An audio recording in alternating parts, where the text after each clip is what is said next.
రాజన్న సిరిసిల్ల జిల్లా వేములవాడ పట్టణంలో ఓబీసీ జిల్లా ప్రధాన కార్యదర్శి నంది సాయి కుమార్ నివాసంలో సంక్రాంతి పర్వదినాన్ని ఘనంగా నిర్వహించారు. ఈ సందర్భంగా కుటుంబ సభ్యులు ఇంటి ముందు రంగురంగుల ముగ్గులు వేసి సంప్రదాయ పద్ధతిలో ప్రత్యేక పూజలు నిర్వహించారు. సంక్రాంతి వంటి పర్వదినాలను కుటుంబ సమేతంగా జరుపుకోవటం ద్వారా మన సంప్రదాయాలు, సంస్కృతిని కాపాడుకోవాల్సిన అవసరం ఉందని నంది సాయి కుమార్ పేర్కొన్నారు. ఈ సందర్భంగా రాజన్న సిరిసిల్ల జిల్లా ప్రజలకు నంది రీతిగా హృదయపూర్వక సంక్రాంతి శుభాకాంక్షలు తెలియజేశారు. ప్రత్యేకమైన ముగ్గు అందరినీ ఆకట్టుకుంది.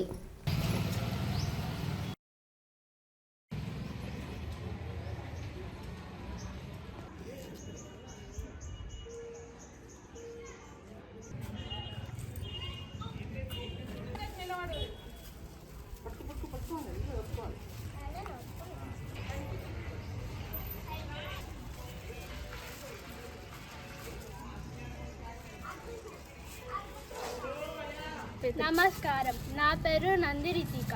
రాజన్న సిరిసిల్ల జిల్లా ప్రజలకు మకర సంక్రాంతి శుభాకాంక్షలు. ఉదయం రంగురంగుల ముగ్గులు వేసాము. మేము మా అమ్మతోని, మా పిన్నితోని, అందరితోని సంతోషంగా ఉన్నాము.